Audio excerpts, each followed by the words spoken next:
Hey everybody, I hope you're having a good one. I am on my way to go meet up with a buddy. He just got his Wiral delivered. So what this is a device that goes along a string that can carry a camera underneath it, like a GoPro. So it gives you kind of like that fly cam, like what you see in NFL games, except it's not multi-directional. It's just a single direction back and forth. And we're looking to possibly fold this into some school security stuff that we're working on from a video and photo situational perspective. So we're going to take a look at that, and also he's got some lenses for me to check out that I'm going to put on the Viltrox Speed Booster for my Canon M50. That way I can actually mount some Canon EF glass on the EF-M camera, and it gives me nearly 1.1 crop factor instead of 1.6 like what you normally get on the APS-C sensor on the M50. So should be cool. Hopefully we'll get some great shots, and I'll let you know what I think of it. How many people does it take to set up a Wiral? So what you have here is we've set up the Wiral between a couple of light posts over the span. I think this is the 50-meter cable. We've got 100 if we need it. And this little piece right here is the stopper, so it can bounce and you hit it and it'll stop. It'll basically knock it off track so it won't keep going and smack into the pole. One of the guys brought his Osmo Pro Raw, which we were able to get mounted underneath the Wiral, but the ball mount that it comes with wasn't strong enough to hold it in place. Honestly, it's probably too big a camera, but it was at least a good idea to take a look at. The Osmo Pocket's probably a better idea. So I was excited to get a chance to test the Wiral, and I brought my GoPro Hero 7 Black and Canon M50 to mount underneath the device.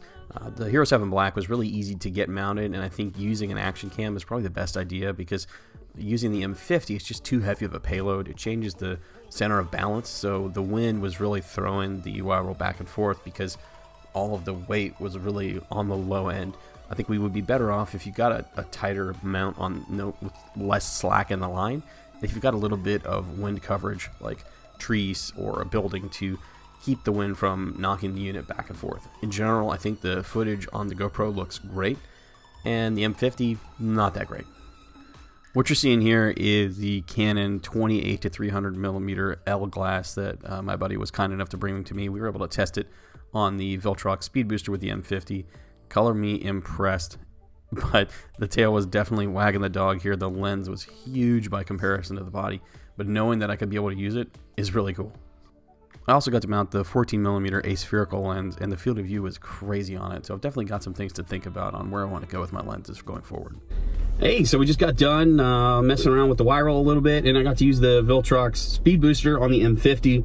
The fact that I was able to pick up a 20 to 300, hardcore metal Canon lens, and it was real smooth, picking up, autofocusing like it was supposed to, even some L glass. I have a good friend who's a photographer, and he has been in this longer than I have, and he's got some solid glass, and I was able to use that on the M50, and I'm about to think about maybe spending more money than what I even did on the camera to get some good glass. And like everybody says, long term, the camera is just the initial entryway, and the glass is really what's your long-term investment, because you're talking about lenses that are interoperable for a long period of time, and there's a lot more that goes into the construction of those lenses to be solid and to last and to work well and not fail you.